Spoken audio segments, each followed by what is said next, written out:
Topic next क्या है? Topic है इम्पोर्टेंस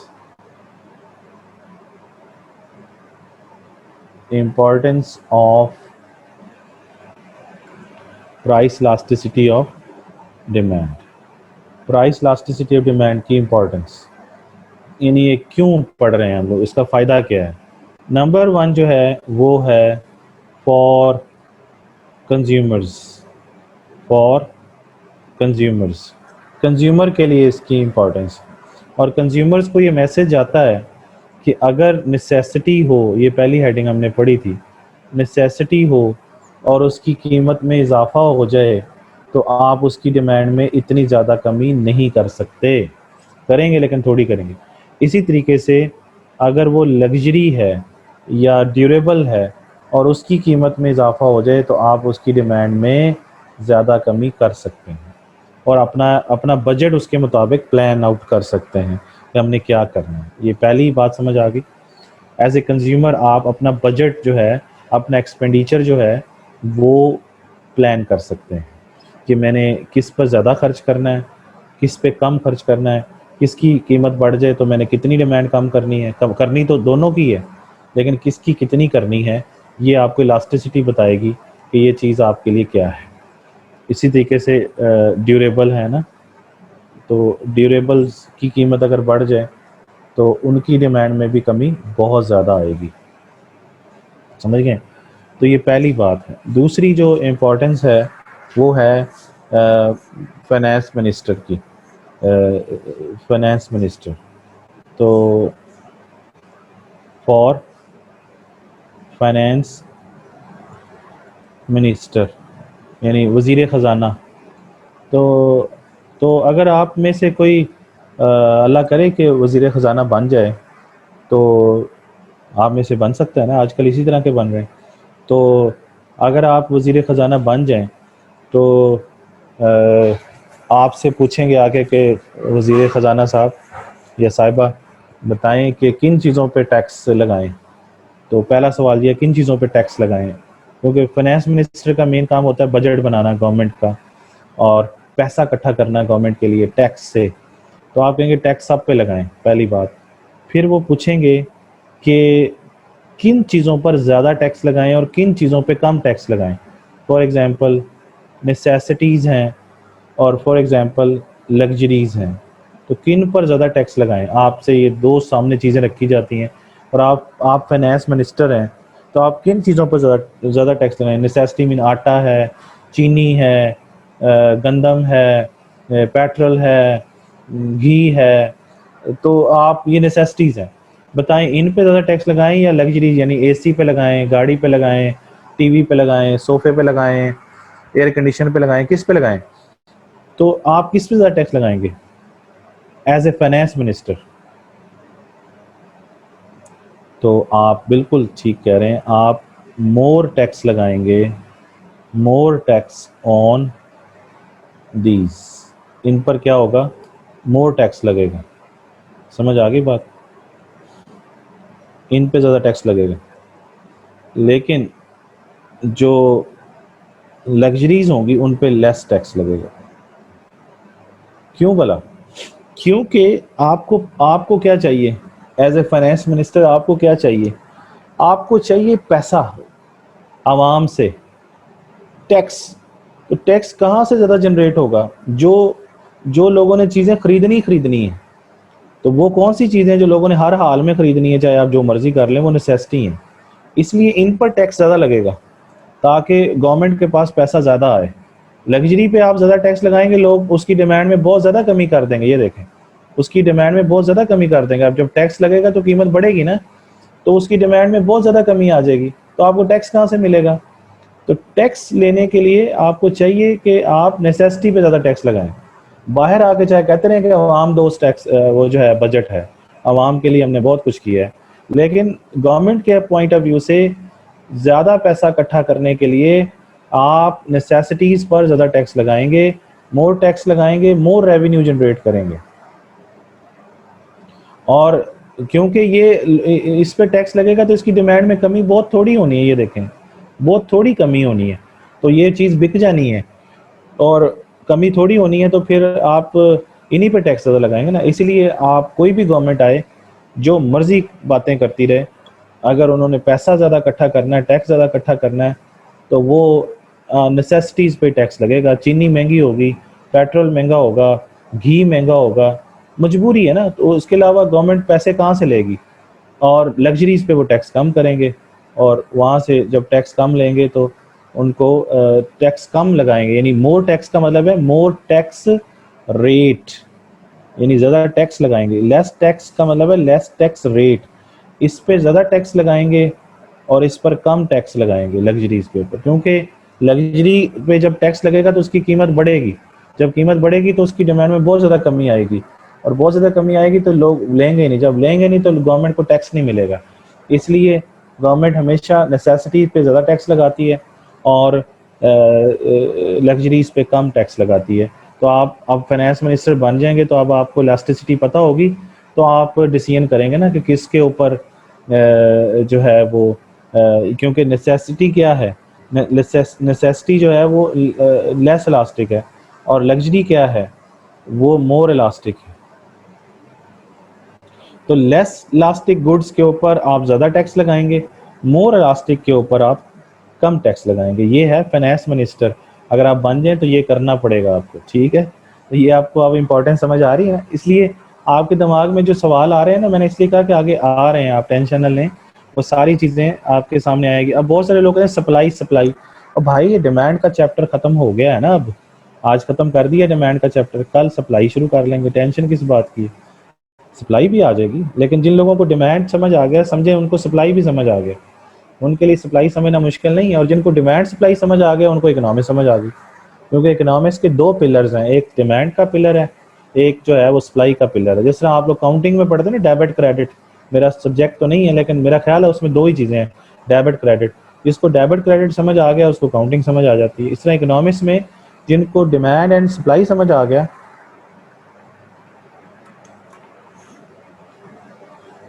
उनको सारी चीज़ें जो है वो समझें आ गई। अच्छा, अब जो है वो नेक्स्ट क्या है कि इसकी इम्पोर्टेंस हमने कंज्यूमर के लिए पढ़ ली, फिर हमने उसके लिए पढ़ ली, फाइनेंस मिनिस्टर के लिए पढ़ ली। अब हम पढ़ते हैं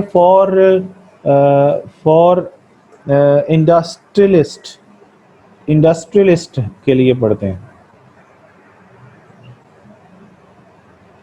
फॉर इंडस्ट्रियलिस्ट, सॉरी गलत हो गया, फॉर सॉरी फॉर इंडस्ट्रियलिस्ट।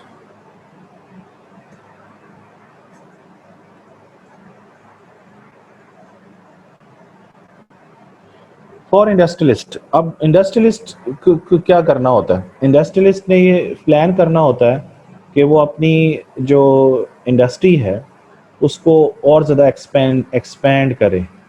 क्या करे? एक्सपेंड करे, एक्सपेंशन करे, expansion, expansion, expansion in business चाहता है वो।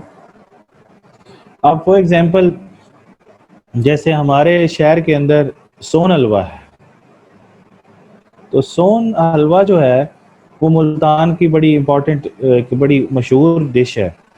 तो एक फॉर एग्जांपल वो जो बनाते हैं वो रिवाड़ी वाले हैं, रिवाड़ी सोन हलवा है, ये बड़ा मशहूर है। अब ये सोचते हैं ये मुल्तान में है, अब ये सोचते हैं कि लाहौर में भी हम एक इसका प्लांट लगा दें, लाहौर में भी बेचना शुरू कर दें, कराची में भी बेचना शुरू कर दें, है ना। ये अब एक्सपेंशन चाह रहे हैं किसकी? बिजनेस की। तो इन्हें देखना पड़ेगा ना कि ये सोन हलवा मुल्तान में तो मौजूद है, क्या लाहौर में इसकी डिमांड क्या होगी, यानी लेस इलास्टिक होगी या मोर इलास्टिक होगी। तो वो लाहौरियों को फ्री पहले खिलाएंगे, कराची वालों को फ्री खिलाएंगे, चेक करें जी कैसी चीज़ है, अच्छी है या नहीं, फीडबैक लेंगे। और अगर उनको लगता है कि लाहौर और कराची में ये मेरी चीज़ लोगों की ज़रूरत बन गई है, यानी लेस इलास्टिक हो गई है, तो वो लेस इलास्टिक बन जाएगी, तो वो उसको उन जगहों पर भी उनका इंडस्ट्री या उसका प्लांट या उसकी फैक्ट्री लगा देगा। तो लेस इलास्टिक होगी तो एक्सपेंशन होगी बिजनेस में, एक्सपेंशन इन बिजनेस होगी। अगर वो मोर इलास्टिक हैं, इसका मतलब ये है कि अगर सोन हलवे के मुकाबले में एक और बंदा एक चीज़ और बना के ले आता है, रस मलाई ले आता है, और वो लोग सोन हलवा नहीं खरीदते हैं लाहौर के और कराची के, और वो कहते हैं ये रस मलाई ज़्यादा बेहतर है, तो वहाँ पर इसका मतलब लोग तब्दीली ज़्यादा ला सकते हैं। मोर मोर लास्टिंग मीन मोर तब्दीली, मोर मोर चेंज ला सकते हैं। तो फिर वहाँ पे लेस एक्सपेंशन होगी, वहाँ पे या तो एक्सपेंशन होगी नहीं, नहीं समझ आई, यहाँ पे वो प्लांट नहीं लगाएंगे या बहुत थोड़े प्लांट लगाएंगे, एक अद्धा लगाएंगे, समझ गए। तो ये चीज़ या तो लेस प्लास्टिक होती है। जैसे देखें ना, कोई चीज़ें बाज़ बार लोग अपनी एक चीज़ बनाते हैं और फिर उसको एडवर्टीजमेंट के ज़रिए लेस प्लास्टिक बनाते हैं। जैसे वो कतरीना कैफ से कहते हैं कि आओ इसको कहो लोगों को, तो लोग कतरीना कैफ की वजह से लोगों के लिए वो चीज़ ज़रूरत बन जाती है। या शाहरुख खान से कहते हैं कि तुम इसके बारे में कहो, तो वो शाहरुख खान की वजह से उस चीज़ की डिमांड लेस इलास्टिक हो जाती है, लोगों की ज़रूरत बन जाती है। मैं आपको अपनी एग्जांपल देता हूँ। ये मैं मतलब नया नया एलजी सेट आया था, एलजी का सेल फोन आया, तो मैं लेना नहीं चाहता था, लेकिन एक दफ़ा एडवर्टीजमेंट में आतिफ असलम ने आके कहा कि ये ले लें, तो मैंने ले लिया। तो मैंने उसकी डिमांड में इजाफा क्यों किया, मैं ज़रूरत क्यों बनी मेरे लिए वो, क्योंकि वो मुझे आतिफ असलम ने कहा था। तो वो इसका मतलब ये हुआ, वैसे तो वो फजूल सेट था, लेकिन मैंने उसको ख़रीदना शुरू कर दिया क्योंकि वो एडवर्टीजमेंट के ज़रिए मेरी ज़रूरत बनाई गई। ज़रूरत बनाई गई, जब ज़रूरत बन जाती है तो फिर लेस इलास्टिक हो जाती है, समझ आ गई, क्योंकि उसमें ज़्यादा तब्दीली नहीं आती, फिर तब्दीली ज़्यादा नहीं आती उसके अंदर। तो अगर सोन हलवा लेस इलास्टिक बन गया मुल्तानियों और उसके लाहौरियों के लिए और कराची वालों के लिए, तो फिर हम उधर एक प्लांट लगाएंगे और उस बिज़नेस हमारा एक्सपैंड करेगा। अगर वो लेस इलास्टिक नहीं बना, मोर इलास्टिक है, तो फिर हमें एक्सपेंशन करते हुए सोचना पड़ेगा कि हम वहाँ पे प्लांट लगाएं कि ना लगाएं। इसके बाद चौथी जो चीज़ है वो है फॉर मोनोपोलिस्ट।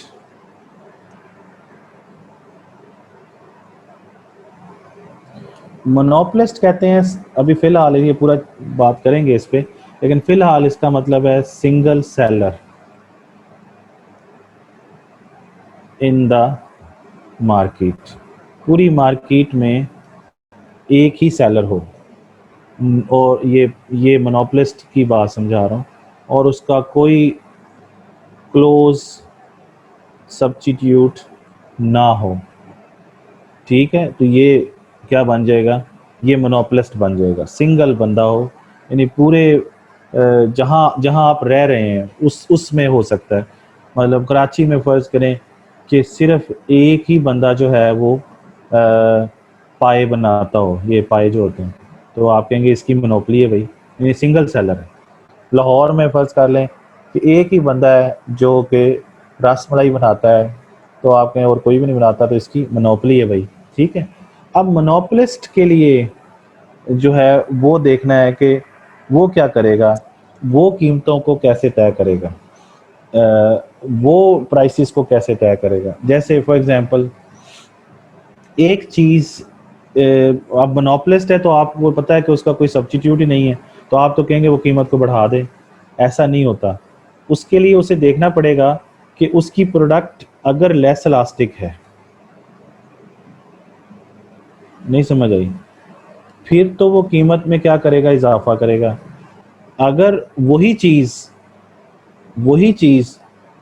जो है वो किसी एक और जगह पर मोर इलास्टिक है, तो वहाँ वो कीमत क्या कर देगा, कम रखेगा, समझ रहे हैं। जैसे फॉर एग्जांपल फ़र्ज़ करते हैं कि मुल्तान है और लाहौर है, और पता चलता है कि मुल्तान में जो बॉल पॉइंट वो एक ही फर्म बनाती है, और वो है पियानो बॉल पॉइंट है, और इधर लाहौर में भी पियानो बॉल पॉइंट है,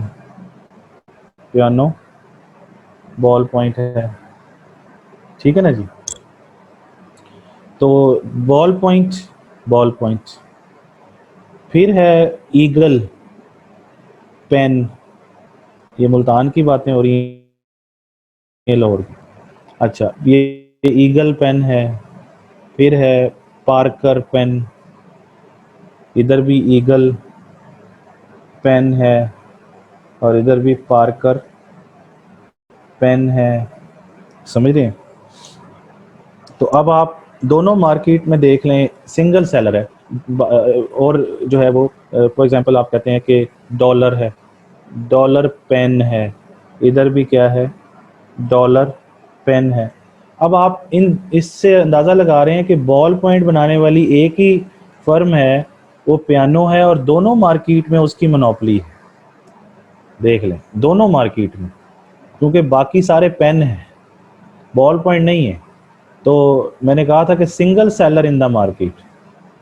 तो बॉल पॉइंट का सब्स्टिट्यूट जो है वो बॉल पॉइंट ही है, कोई एक और बॉल पॉइंट, पेन नहीं है। पेन सब्स्टिट्यूट है, लेकिन वो क्लोज सब्स्टिट्यूट नहीं है, वो क्लोज सब्स्टिट्यूट नहीं है।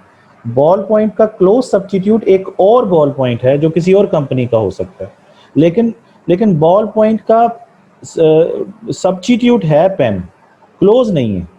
बॉल पॉइंट का पेन जो है वो सब्स्टिट्यूट तो है, लेकिन क्लोज नहीं है।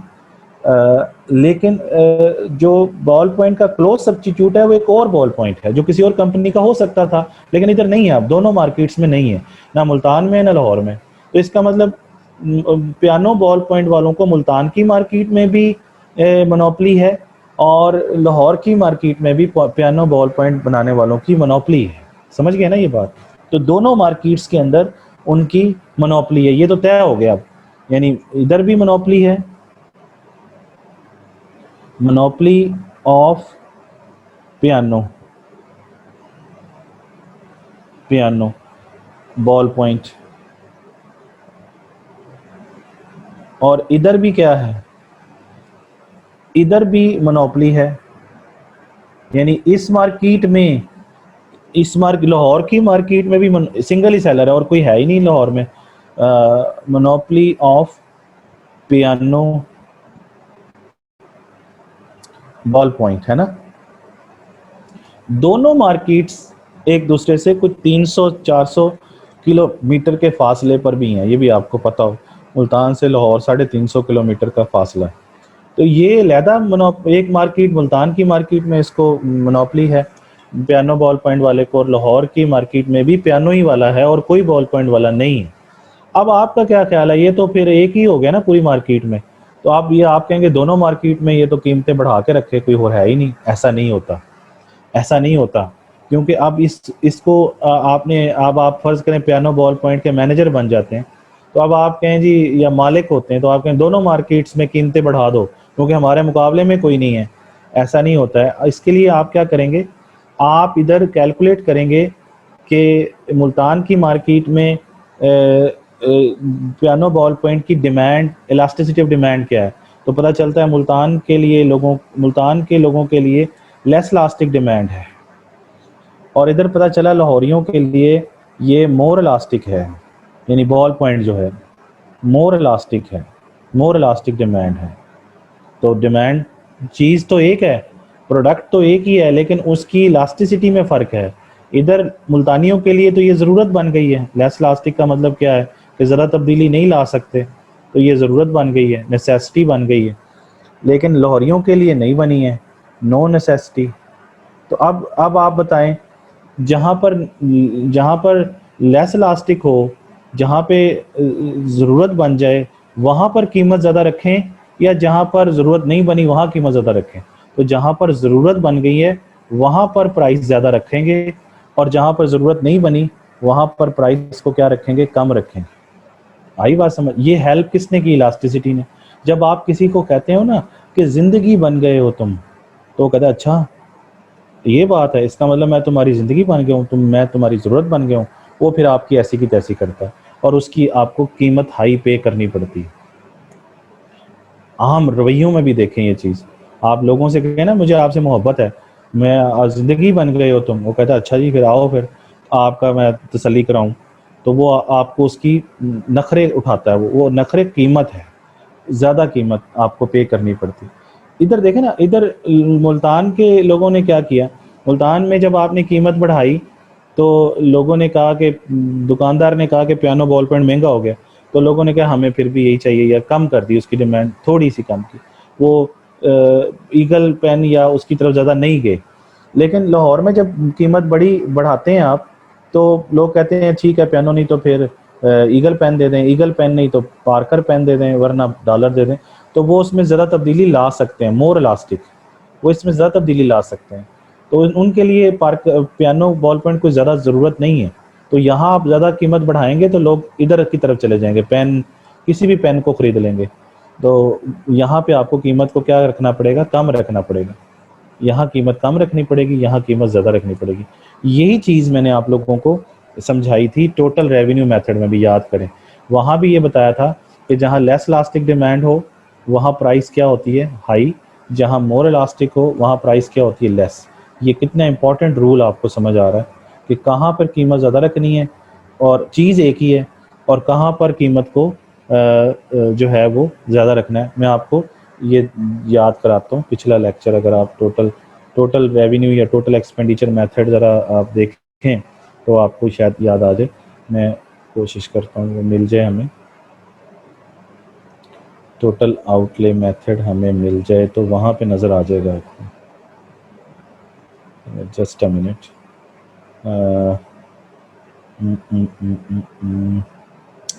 मिल जाएगा इंशाल्लाह। ये देखें, ये आ गया टोटल, ये दिस इज़ द पॉइंट। ये देखें यहाँ पर देखें, ये मोर इलास्टिक है ना, ये मोर इलास्टिक है। और यहाँ देखें मोर इलास्टिक में लोग ज़्यादा तब्दीली ला सकते हैं। जैसे लाहौर की मार्केट थी तो वहाँ कीमत क्या रखनी चाहिए थी, वहाँ पे अगर रेवेन्यू ज़्यादा करना है आपने तो आपको कीमत को कम रखना पड़ेगा। यही बात मैंने समझाई, क्योंकि ये रेवेन्यू भी है। तो इसका मतलब ये है कि यहाँ कीमत कम रखनी पड़ेगी। आप 4 रखेंगे तो 24 रुपये कमाएंगे, क्योंकि पी इंटू क्यू जो है वो रेवेन्यू भी है। अब आप एक्सपेंडिचर के हवाले से ना देखें, रेवेन्यू के हवाले से देखें, दुकानदार के हवाले से देखें कि इस जगह पर जहाँ मोर इलास्टिक डिमांड हो वहाँ कीमत को कम करके आप एक्सपेंडिचर नहीं बल्कि यहाँ रेवेन्यू के हवाले से देखें तो रेवेन्यू ज़्यादा कमा सकते हैं। लेकिन मुल्तान जैसी मार्केट, जैसे ये लेस इलास्टिक है, तो यहाँ पर आपको क्या करना चाहिए, अगर रेवेन्यू ज़्यादा जनरेट करना है आपने, रेवेन्यू ज़्यादा यहाँ पे हो रहा है ना 16 पे, तो कीमत ज़्यादा रखनी पड़ेगी। इसका मतलब लेस इलास्टिक में कीमत को क्या रखना पड़ेगा, ज़्यादा, और मोर इलास्टिक में कीमत को क्या रखना पड़ेगा, कम। लेस इलास्टिक में कीमत को ज़्यादा। भाई आप, सिंपल सी बात है, आप एक सर्जन से जाके कहते हैं कि मैंने आपसे ही ऑपरेशन करवाना है, तो वो कहता है ठीक है, आपको इसका मतलब है और कोई नज़र ही नहीं आता है, या आपको लगता है कि मैं आपकी ज़रूरत हूँ, तो कीमत ज़्यादा दे दें। इसलिए जब भी कोई चीज़ खरीदने के लिए जाओ, मैं तो सब्ज़ी खरीदने के लिए जाऊँ तो मैं कभी वो सब्ज़ी पहले नहीं बोलता कि दुकानदार ये ना समझ ले कि इसको इसकी ज़रूरत है। मैंने करेले खरीदने हो तो मैं जाके भिंडी पूछता हूँ पहले, भिंडी का क्या रेट है, क्योंकि मैं अगर जाके सीधा ही करेले पूछूंगा तो करेले का रेट वो ज़्यादा बताएगा। मैं 6-7 सब्जियों का पूछ के बाद में कहता हूँ अच्छा यार ये बताओ ये कितने रुपए किलो है, तो वो कहता है इसके लिए इसका नहीं लेने के लिए लेना, वो कम से कम रेट बता देता है, तो ये जी इतने का है, तो मैं यही दे दो फिर। समझ आई बात। तो इस तरह जब आप कोई सूट खरीदने के लिए जाएं तो दुकानदार को पता चल जाए ना कि ये अब ज़रूरत बन गई इसकी, वो कहेगा ना अभी भी ना, जाओ जाओ ये इतने का ही मिलेगा, नहीं लेना लो तो जाओ। तो ये ऑब्जर्व करता है, हालांकि उसने इलास्टिसिटी नहीं पड़ी हुई, लेकिन वो ये ऑब्जर्व कर लेता है कि ये चीज़ इसके लिए ज़रूरत बनी है कि नहीं ज़रूरत बनी। ज़रूरत बनी है मतलब लेस इलास्टिक हुई है तो वो कीमत ज़्यादा चार्ज करेगा। और अगर आप कहेंगे कि नहीं नहीं तो ना सी, तो वो बाद में आवाज़ें देता फिरेगा, आना आना ना वापस आना।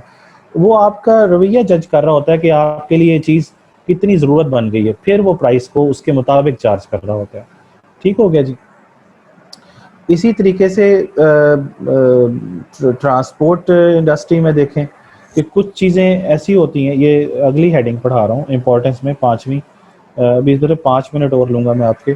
तो ट्रांसपोर्ट इंडस्ट्री के अंदर मैं बता रहा हूँ आपको, ट्रांसपोर्ट इंडस्ट्री के अंदर, तो ट्रांसपोर्ट इंडस्ट्री के अंदर आप देखें कि कुछ चीज़ें ऐसी होती हैं, जैसे पहले डेवो के अंदर वो एक माई अब आ गई है और वो खाना शाना भी दे देते हैं आपको, तो ज़रूरत बनाई ना उन्होंने आपको, तो आपने न्यू खान पे जाना छोड़ दिया, आपने ट्रेन पे जाना छोड़ दिया, तो वो जब ज़रूरत बनी तो आपने उसकी कीमत भी ज़्यादा देने के लिए तैयार हो गए आप। समझ आ रही है ना।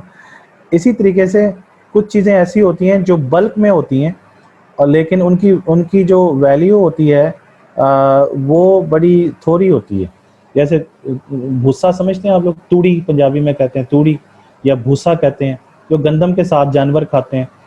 वो देखें तो उसकी ट्राली भरी हुई जा रही होती है, लेकिन उसकी वैल्यू इतनी नहीं होती, समझ रहे हैं, उसकी कीमत कम होती है। इसी तरीके से गोल्ड है थोड़ी छोटी सी चीज़ होती है, लेकिन उसकी कीमतें क्या होती हैं, बहुत ज़्यादा होती हैं। तो इसका मतलब ये है कि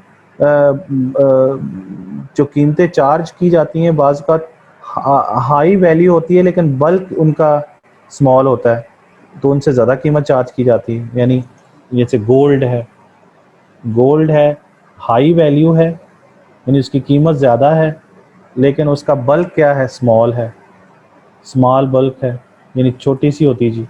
इसी तरीके से मैंने आपको कहा कि